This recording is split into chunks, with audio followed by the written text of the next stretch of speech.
Oi, gente.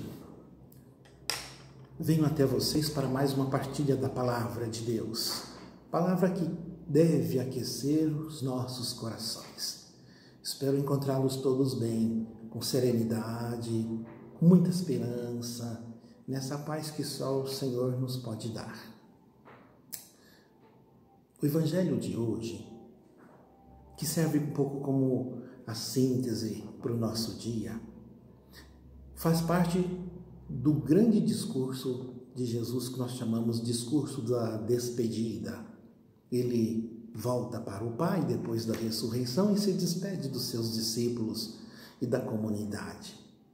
Mas essa despedida não é abandono, nem tampouco um tchau, vamos embora.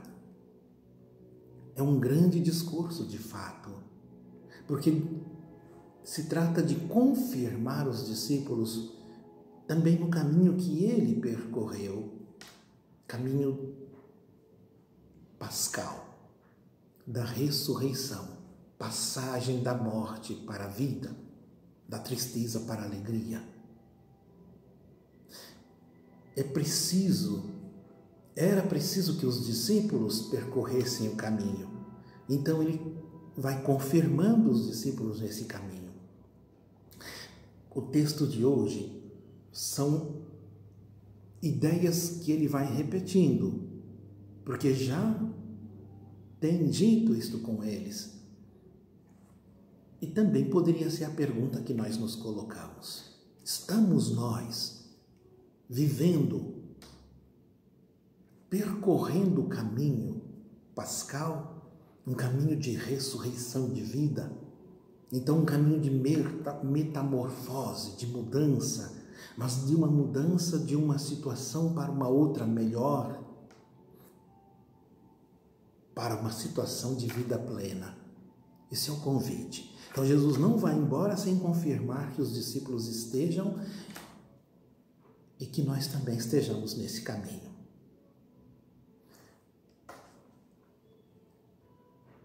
Estão lembrados que Jesus diz: mais um pouco e não me vereis, um pouco mais e me vereis.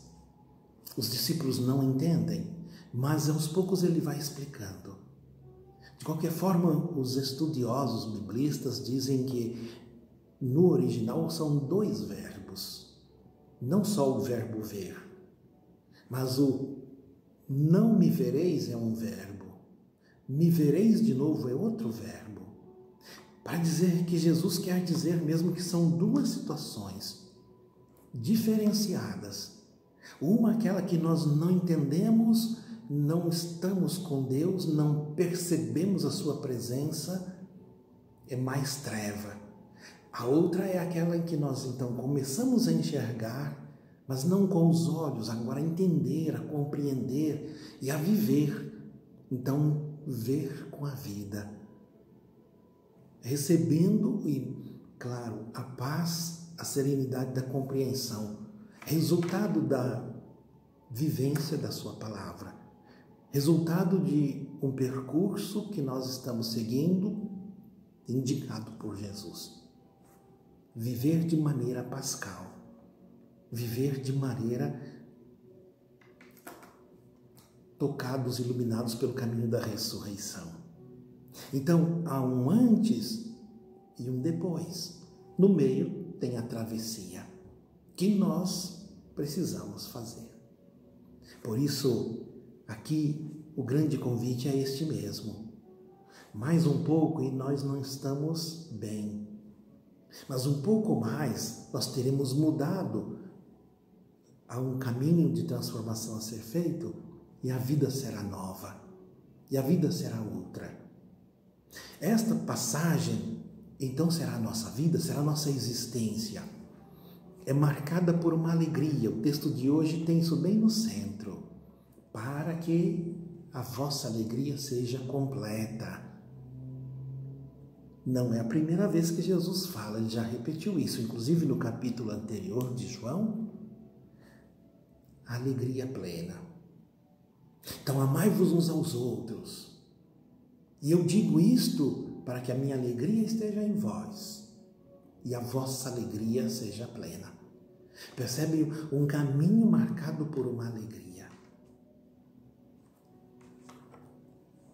E não uma alegria que o mundo dá, mas uma alegria que é a presença dele no meio de nós. Uma presença dele dentro de nós.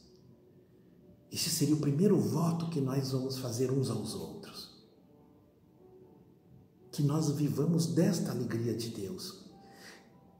Percorrer os nossos caminhos buscando, tentando encontrar e, quem sabe, fazendo acontecer essa alegria.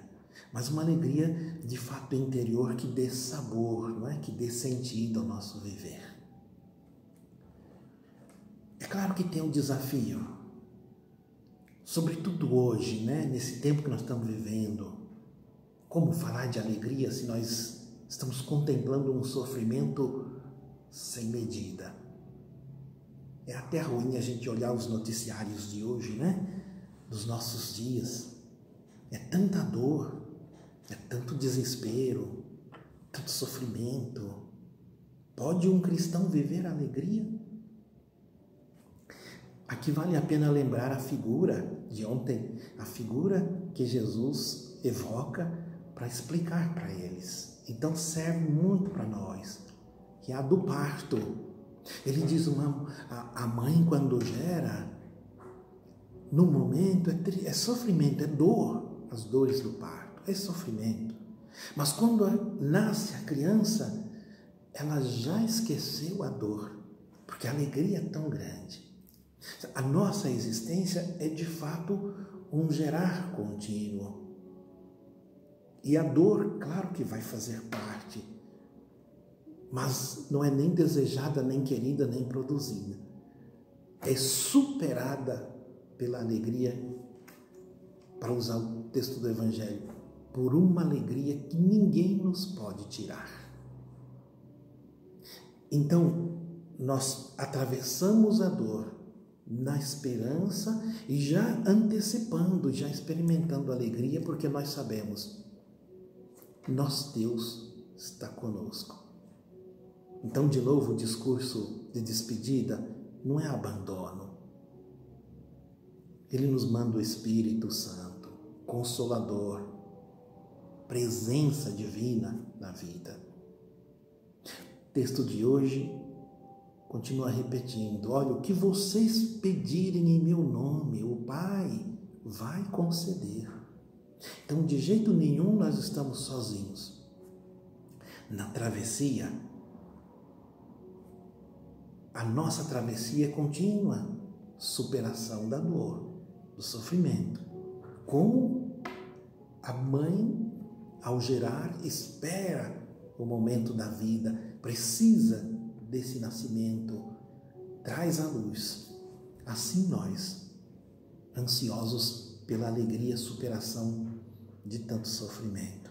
Isso tem que nos ajudar a viver. Nós estamos num momento de parto.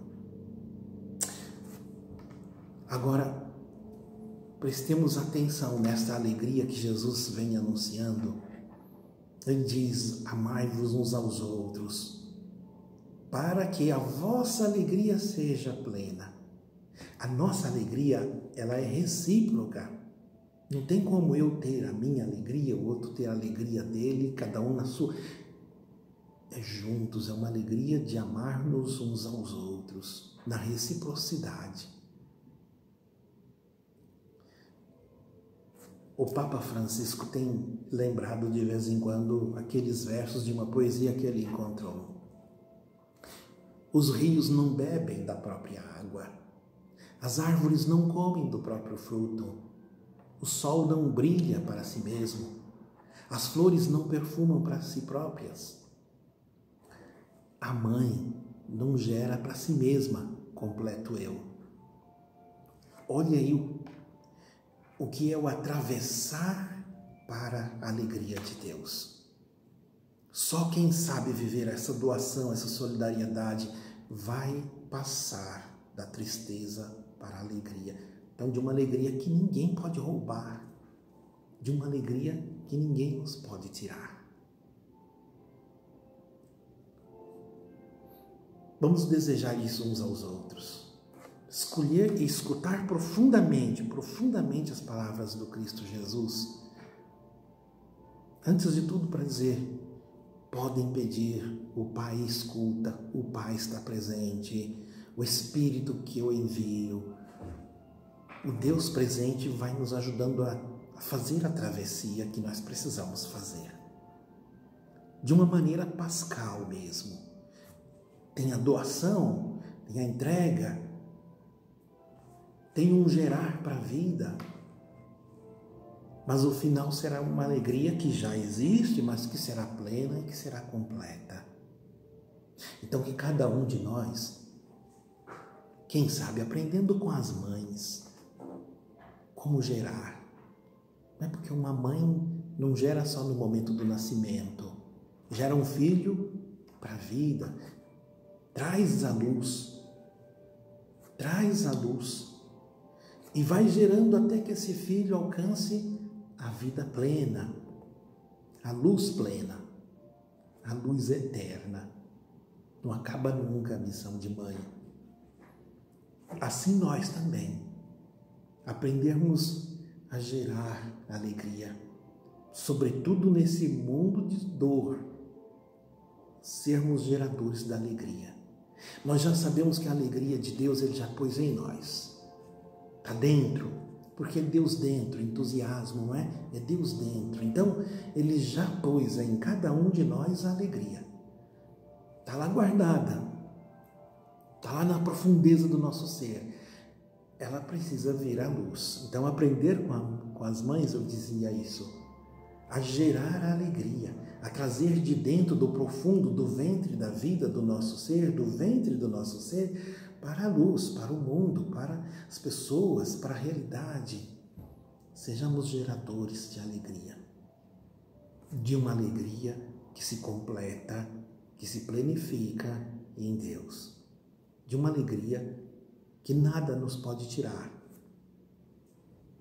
nem mesmo um vírus, nem ninguém, porque é dom divino para doarmos, para deixar sair de dentro e ser para os outros,